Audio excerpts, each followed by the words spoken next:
हमारा समाज जो है, जाट जो है विशेष करके, उसने हमेशा दूसरे की मदद में आगे बढ़ने का काम किया है। मैंने बहुत सारे ऐसे इत्तेफाक देखे हैं जब कोई किसी की मदद के लिए आगे नहीं आता है तो हमारी कम्युनिटी के लोग जो है वो कहीं ना कहीं आगे बढ़ करके ना केवल मदद करता है बल्कि वो इस तरह से मदद करता है कि जैसे उसके खुद के अपने किसी सदस्य के साथ कोई दुर्घटना हो रही है और कैसे वो उसकी मदद करे, वो अपना सब कुछ दांव पे लगा करके भी दूसरे की मदद करने के लिए हमेशा आगे रहता है। चौधरी छोटूराम जब पंजाब के अंदर मिनिस्टर हुआ करते थे, उन्होंने कैसे किसान कौम को मजबूत किया जाए,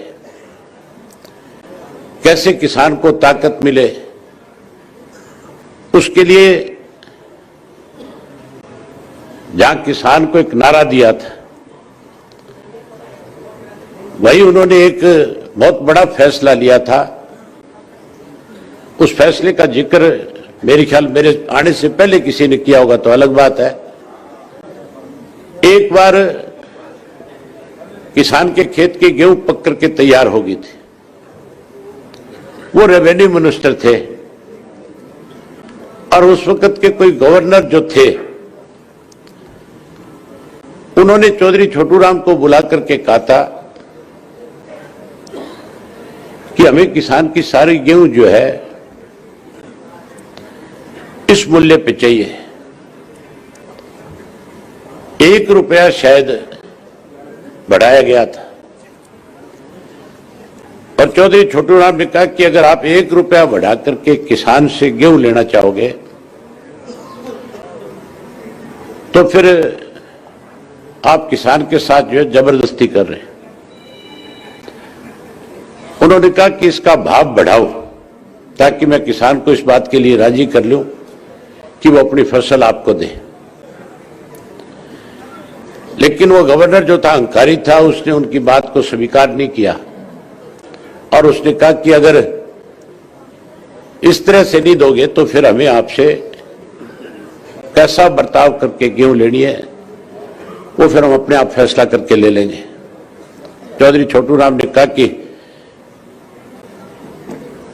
पहले तो मैं सोच सकता था, लेकिन अब तो अगर भाव नहीं बढ़ाओगे तो मैं किसान को इस बात के लिए तैयार कर लूंगा, वो खड़ी फसल को आग लगा करके अपनी गेहूं सारी की सारी खेत में जलाने का काम कर लेगा, लेकिन आपको नहीं देगा। और आखिर उस अंग्रेज को झुकना पड़ा, गेहूं के भाव बढ़ाने पड़े और किसान को चौधरी छोटूराम ने एक बड़ी ताकत देने का काम किया था। आज हम इसीलिए तो अपनी जितने भी तस्वीरें आपके सामने ऊपर लगी हुई है, इन सबको इस बात के लिए याद करते हैं कि इन सब ने अपने राजनीतिक जीवन में कोई ना कोई अहम फैसले जरूर लिए थे जिसकी वजह से आज ये हमारे लिए पूजनीय है। आज हम इनको याद करके आज भी हम इनसे कुछ ना कुछ सीखते हैं। इनके ऊपर लिखी जो किताबें हैं, जो पुस्तकें हैं, जो हिस्ट्री है इनकी, उससे भी आज बहुत कुछ सीखने को मिलता है। आज सबसे बड़ी जरूरत है हमें इकट्ठा होने की। पिछले साल जयपुर में भी इसी तरह का एक सम्मेलन था और मुझे उस सम्मेलन के अंदर बुलाया गया था। जब मुझे आमंत्रित किया गया बोलने के लिए, समय का अभाव था। उस वक्त वहां के जो चीफ मिनिस्टर थे अशोक गहलोत साहब, जो आज भी मुख्यमंत्री है, उन्होंने एक इंटरव्यू दिया था। उनके यहां पे एक विवाद चल रहा था, उनकी सरकार में बैठे लोग उनका विरोध कर रहे थे और इस किस्म की चर्चा थी कि किसी भी दिन इनकी सरकार जा सकती है। लेकिन उन्होंने अपनी सरकार को अपनी मैनेजमेंट के माध्यम से बचाने का काम किया था। जब उनकी सरकार बच गई थी, तो प्रेस के लोग जब उनके पास गए, उनसे एक इंटरव्यू लिया, तो उनसे पूछा कि आपने ऐसा कौन सा करिश्मा है, कौन सा जादू है आप में, जो आपने सरकार को बचाने का काम किया। बड़ी हैरानी की बात थी, उन्होंने अपने इंटरव्यू में कहा था कि मैं सैनी समाज का इकलौता व्यक्ति हूं, माली समाज का इकलौता एमएलए हूं, और मैं तीसरी बार मुख्यमंत्री हूं। जब मैं मुख्यमंत्री बन सकता हूं, तो फिर सरकार चलाना और सरकार को मैनेज करना मेरे लिए मुश्किल काम नहीं है। और वहां पे बहुत सारे जो है जाट समाज के मेंबर पार्लियामेंट, विधायक और जाट समाज के प्रमुख लोग जो थे, वो आए हुए थे, मंच पे बैठे थे। मैंने उनसे कहा था कि आपके लिए बहुत बड़ा चैलेंज है। आपकी आबादी 27% से ज्यादा राजस्थान में है, और 27% से ज्यादा आबादी वाली और कोई कौम राजस्थान में नहीं है। ना राजपूत है, ना मीणा है, ना गुर्जर है। वहां ये 4 बड़ी जातियां हैं। इनमें सबसे बड़ी जाति अगर कोई है तो वो जाट है। और मैंने कहा, ये अशोक गहलोत ने जो इंटरव्यू में बात कही है, ये आपको चैलेंज किया एक तरह से कि 27% वाले भी जो हैं, उन पे भी मैं आज राज कर रहा हूं।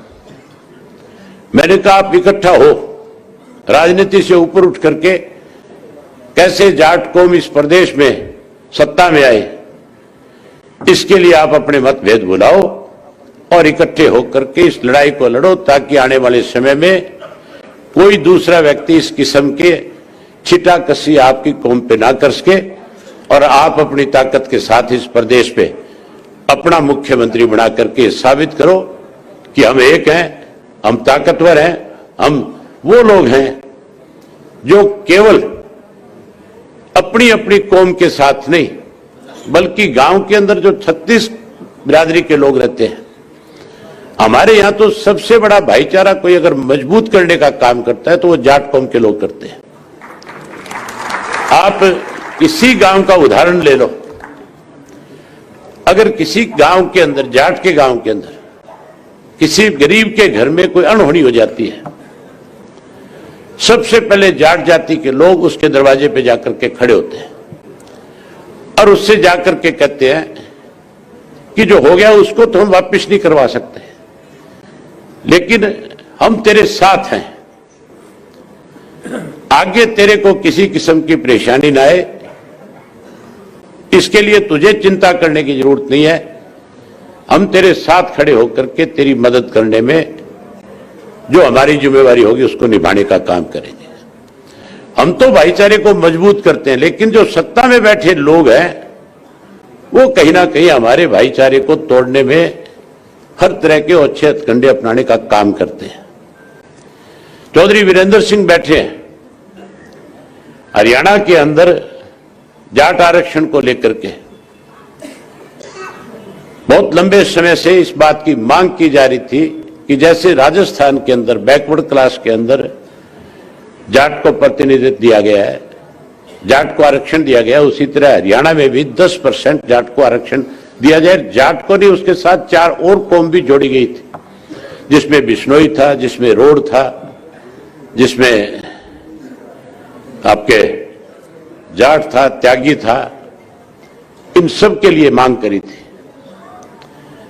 और बहुत लंबे समय से सत्ता में बैठे लोग जो है ये आश्वस्त कर रहे थे कि हम आपको आरक्षण देने का काम करेंगे, लेकिन हमें आरक्षण देने की बजाय आंदोलन करने वाले जो नौजवान बच्चे थे उनके ऊपर रात को निहत्थे जो बैठे थे, पुलिस से गोलियां चलवा करके एक दिन में 32 लोगों को मौत के घाट उतारने का काम किया था। 32 बच्चे हमारे मरवाए गए और 32 बच्चे मरवाने के बाद जब जाट समाज के लोगों ने इतनी बड़ी दुर्घटना होने के बाद भी संयम के साथ काम लेकर के नए सिरे से धरना दिया, जसिया में जाकर के नए सिरे से उसकी मांग उठाई, तो मैं और चौधरी वीरेंद्र सिंह एक मंच पे इकट्ठा थे। आज हमारे सामने देवव्रत जी अभी एक बात कह करके गए थे कि चौधरी छोटू राम ने 2 नहीं 3 बातें कही थी। एक तो चौधरी छोटू राम ने कहा था कि ये भोले किसान तू बोलना सीख ले, और दूसरा उन्होंने कहा था कि अपने दुश्मन को पहचान ले। तीसरा उन्होंने ये भी जोड़ दिया साथ में कि अब जाट कम्युनिटी को जो है विरोध करने की बजाय सरकार में कैसे हिस्सा हो उसके लिए सरकार के साथ जुड़ना सीख ले। उनका इशारा सीधा सीधा था कि मौजूदा जो सरकार है देश में या प्रदेश में, हमें उसके साथ चलना चाहिए। देवव्रत जी गुजरात में रहने लग गए, हरियाणा में होते तो उनको पता होता कि हमारे साथ क्या हो रहा है। अब तो चले गए। मेरी बड़ी इच्छा थी कि वो बैठे होते, मैं उनके सामने सारी बातें कहता। हैरानी की बात है, हमारे ऊपर लाठियां बरसाई जाती है, हमारे ऊपर गोलियां चलाई जाती है। हमें चाहे कोई भी आंदोलन हो, अगर हम उस आंदोलन का हिस्सा होते हैं, यहां पे जब किसान आंदोलन चल रहा था, उस किसान आंदोलन के अंदर भी हमारी सरकार में हमारे मुख्यमंत्री ने यहां तक भी कहा था कि किसान आंदोलन नहीं है, ये जाट आंदोलन है। हमें तो उसमें भी अलग थलग करने की कोशिश करी गई, हमें अलग थलग करने की कोशिश की जाती है, और हमें ये सिखाने की भी कोशिश की जा रही है कि हमें इस सरकार के साथ चलना चाहिए। हमें तो ये सीखना चाहिए अब कि हमारी अपनी सरकार कैसे बने। हम 30% है, हम किसी के पीछे नहीं लगना चाहते। कोई हमारे पीछे लगे तब जाकर के आप ये मान के चलो हम 30% वाले, किसी 5% 10% वाले के पीछे लग करके क्या अपनी ताकत को कमजोर करना चाहते हैं? कमजोर करना चाहते हो क्या आप लोग? हाँ, तो हमें तो कैसे हमारा राज बढ़े, कैसे हम सत्ता में आए, कैसे हम अपनी सरकार चलाएं। हमारे से पंजाब के लोग बहुत समझदार हैं। पंजाब के लोगों ने कभी भी ऐसा फैसला नहीं होने दिया कि वहां जट सिख के स्वयं कोई दूसरा चीफ मिनिस्टर बन जाए। मैं आपको एक किस्सा बताता हूं उनका। इससे पिछला जो चुनाव था पंजाब के अंदर, उस वक्त भी इस किस्म के हालात थे, इस किस्म की चर्चा थी कि आप पार्टी सत्ता में आएगी, और उस वक्त में केजरीवाल ने किसी का चीफ मिनिस्टर का नाम तय नहीं किया था। उसकी नीयत यह थी कि दाव लगे कहीं ना कहीं तू पंजाब का चीफ मिनिस्टर बने। पंजाब के जो जट सिख मतदाता थे उसको यह बात समझ में आ गई थी कि अगर गलती से भी आप पार्टी को सत्ता में ले आए तो फिर केजरीवाल चीफ मिनिस्टर बन जाएगा, फिर तुम्हारे हाथ से सत्ता चली जाएगी। इसलिए उन्होंने बादल साहब को वोट देने की बजाय कांग्रेस को वोट देकर के अमरिंदर सिंह को चीफ मिनिस्टर बना दिया था। बना दिया था कि नहीं बना दिया था? अब की बार जो है भगवंत मान का जब नाम आ गया था तो फिर वहां के जो मतदाता थे वो कांग्रेस से भी परेशान हो चुके थे, और वो अकाली दल को भी सत्ता में नहीं लेकर आने देना चाहते थे। बावजूद उसके उन्होंने, क्योंकि भगवंत मान का नाम आ गया था, एक जट सिख का नाम आ गया था, इसलिए उन्होंने आप पार्टी को सत्ता में लाने का काम किया। सत्ता में कैसे आओ, इसके लिए हम सबको सोचना चाहिए। हम सबको उसको, कौन आपकी ताकत बन सकता है, कौन आपको आगे बढ़ा सकता है, कौन आगे लेकर के जा सकता है। हम चौधरी छोटू राम को क्यों याद करते हैं?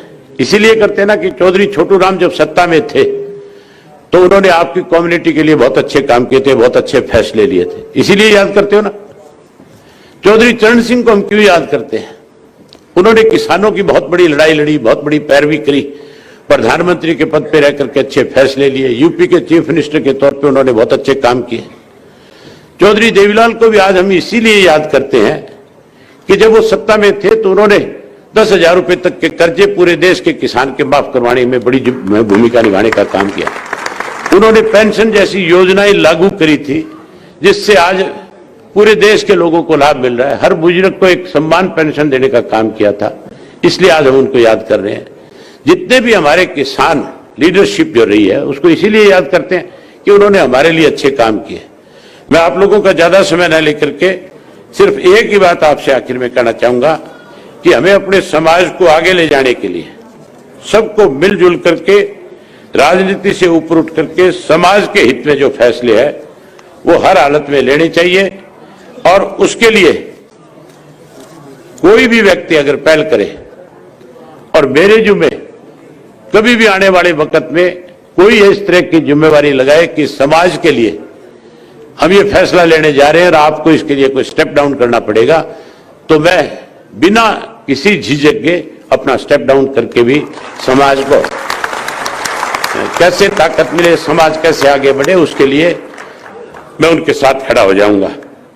मैं एक बार फिर जो है आप सब लोगों का आभार व्यक्त करता हूं कि आप लोगों ने बड़ी संख्या में आकर के आज जो है ये मैसेज दिया है कि अब जाट समाज जो है वो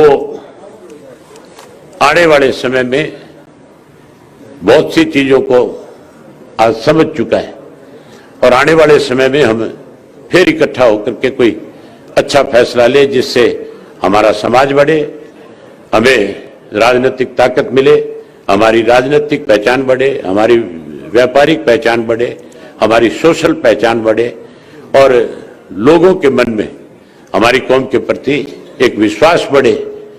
और उसके लिए हम कोई छोटे मोटे विवाद मतभेद उनको भूल करके हमें मजबूती के साथ इकट्ठा हो